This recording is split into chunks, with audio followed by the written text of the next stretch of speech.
एक महिला army officer, लाल किले की प्राचीर, सामने देश के प्रधानमंत्री नरेंद्र मोदी और फिर तिरंगा।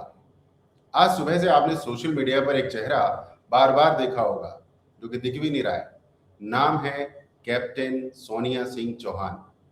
लेकिन सवाल ये है, आखिर कैप्टन सोनिया सिंह चौहान कौन है? भाई कैप्टन है और कौन है? और आज 15 अगस्त 2026 को लाल किले पर प्रधानमंत्री के साथ उनकी इतनी खास जिम्मेदारी क्यों थी? भाई किसी न किसी की तो होनी थी, इसलिए थी। नमस्कार, मैं हूं सुनील चौधरी और आज हम बात करेंगे एक ऐसे आर्मी ऑफिसर की जिनका नाम आज पूरे देश की जुबान पर है। लेकिन पहले एक छोटी सी बात, अगर आपको अपना सक्सेसफुल डिजिटल बिजनेस बनाना है, अपने फनल्स बनाने हैं, अपनी निश क्लैरिटी लेनी है और एक पावरफुल कम्युनिटी का हिस्सा बनकर आगे बढ़ना है, तो आप मुझे व्हाट्सएप कीजिए। आपको मिलता हूँ, आपको मिलेगा पूरा सपोर्ट और प्रॉपर हैंड होल्डिंग। अब आते हैं कैप्टन सोनिया सिंह चौहान की बात पर। देखिए, आज इंडिपेंडेंस डे है। भारत अपनी आज़ादी के 80 साल पूरे कर चुका है और इसी मौके पर लाल किले से प्रधानमंत्री नरेंद्र मोदी ने तिरंगा फहराया। लेकिन इस बार एक महिला आर्मी ऑफिसर ने सबका ध्यान खींच लिया। वो थी कैप्टन सोनिया सिंह चौहान। अब यहाँ एक बात समझिए, वो वहां सिर्फ फोटो खिंचवाने के लिए नहीं खड़ी थी। वो कोई अवार्ड फंक्शन नहीं था, कोई सेलिब्रिटी अपीयरेंस नहीं था। ये इंडियन आर्मी की एक बेहद इंपॉर्टेंट सेरिमोनियल ड्यूटी थी। मिनिस्ट्री ऑफ डिफेंस की इंडिपेंडेंस डे से पहले जारी जानकारी में साफ बताया गया था कि कैप्टन सोनिया सिंह चौहान प्रधानमंत्री को नेशनल फ्लैग फहराने में असिस्ट करेंगी। यानी ये जिम्मेदारी पहले से तय थी और आज वही हुआ। प्रधानमंत्री लाल किले की प्राचीर पर पहुंचे, राष्ट्रीय ध्वज फहराने की प्रक्रिया शुरू हुई और कैप्टन सोनिया सिंह चौहान ने इस पूरे मूवमेंट में प्रधानमंत्री की सहायता की। अब सोचिए, देश का सबसे बड़ा इंडिपेंडेंस डे समारोह, लाल किला, करोड़ों लोगों की नजर, लाइव ब्रॉडकास्ट और वहां एक छोटी सी गलती की भी कोई गुंजाइश नहीं। आर्मी में ऐसे काम एटीट्यूड से नहीं, डिसिप्लिन से होते हैं। टाइमिंग एकदम सही, पोस्चर एकदम सही, मूवमेंट कंट्रोल्ड और सबसे बड़ी बात, कोई अननेसेसरी शो ऑफ नहीं। यही शायद यूनिफॉर्म की सबसे बड़ी खूबसूरती है। आपको बोलने की जरूरत ही नहीं पड़ती, आपकी यूनिफॉर्म खुद बोलती है। अब यहाँ एक इंटरेस्टिंग बात है। आज इंटरनेट पर कैप्टन सोनिया सिंह चौहान को लेकर बहुत कुछ लिखा जा रहा है। कोई उनकी एज बता रहा है, कोई होम टाउन बता रहा है, कोई उनकी रेजिमेंट बताने लग गया, कोई फैमिली बैकग्राउंड निकाल रहा है और कुछ लोग तो शायद कल तक उनकी पूरी कुंडली भी बना देंगे। लेकिन भाई, थोड़ा रुकिए, सब्र कीजिए। हर वायरल चीज फैक्ट नहीं होती। कैप्टन सोनिया सिंह चौहान के पर्सनल बैकग्राउंड की पूरी वेरीफाइड इंफॉर्मेशन अभी पब्लिक डोमेन में उपलब्ध ही नहीं है।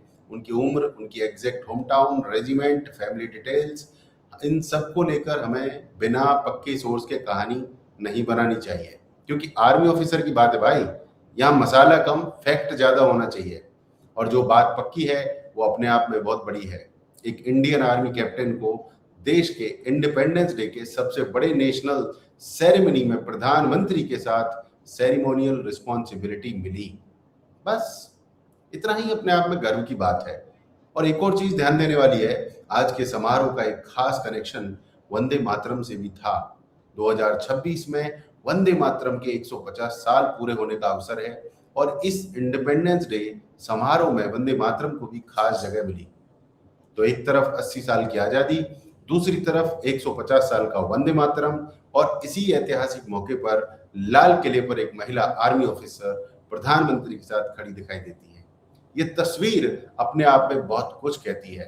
भारत बदल रहा है, भारतीय महिलाएं भी बदल रही हैं और आर्म्ड फोर्सेस में महिलाओं की विजिबिलिटी भी लगातार बढ़ रही है। लेकिन मैं यहाँ एक बात और कहूंगा, हमें महिला ऑफिसर को देखकर सिर्फ ये नहीं कहना चाहिए वाह महिला होकर आर्मी में है। नहीं। क्यों? क्योंकि वो सबसे पहले इंडियन आर्मी ऑफिसर है। उनकी पहचान उनकी कैपेबिलिटी से होनी चाहिए, उनकी मेहनत से होनी चाहिए, उनकी ट्रेनिंग से होनी चाहिए और उनके डिसिप्लिन से होनी चाहिए। महिला है इसलिए सम्मान नहीं, आर्मी ऑफिसर है इसलिए सम्मान, और महिला है इसलिए प्रेरणा भी। क्योंकि देश की लाखों बेटियां जब ऐसी तस्वीरें देखती हैं तो उनके मन में एक बात आती है, मैं भी कर सकती हूँ। और यही सबसे बड़ी बात है। आज कैप्टन सोनिया सिंह चौहान वायरल हो गई हैं, लेकिन शायद उनके लिए कोई वायरल मूवमेंट नहीं होगा, उनके लिए ये ड्यूटी होगी। और यही फर्क है सोशल मीडिया और सोल्जर में। सोशल मीडिया पर हम वायरल होने के लिए काम करते हैं, सोल्जर देश के लिए काम करता है। और जब देश उसे एक बड़े नेशनल मूवमेंट में जिम्मेदारी देता है तो वो बस अपना काम करता है, बिना शोर, बिना ड्रामा, बिना देखो मैं क्या कर रही हूं वाले एटीट्यूड के। यही आर्मी की असली ताकत है। इसलिए आज अगर आपने कैप्टन सोनिया सिंह चौहान की तस्वीर देखी तो सिर्फ तस्वीर देखकर स्क्रॉल मत कर दीजिए, एक पल को रुकिए, तिरंगे को देखिए, उस यूनिफॉर्म को देखिए और सोचिए इस देश की आजादी के पीछे कितने लोगों का त्याग रहा है और आज भी कितने लोग अपनी आराम की जिंदगी छोड़कर देश की जिम्मेदारी संभाल रहे हैं। कैप्टन सोनिया सिंह चौहान के बारे में अभी बहुत सारी पर्सनल बातें पब्लिक नहीं है और ठीक है, हर सोल्जर की पर्सनल लाइफ पब्लिक होना भी जरूरी नहीं है। जो जिम्मेदारी देश ने उन्हें दी उन्होंने भाई, आज पूरा देश उन्हें देख रहा है और शायद यही किसी सोल्जर के लिए सबसे बड़ा सम्मान है। कैप्टन सोनिया सिंह चौहान, आज आपका नाम पूरे भारत ने सुना है, आपको सैल्यूट है और भारतीय सेना के हर उस जवान और ऑफिसर को सैल्यूट है जो तिरंगे की शान के लिए खड़ा है। जय हिंद, वंदे मातरम, भारत माता की जय, जय श्री राम।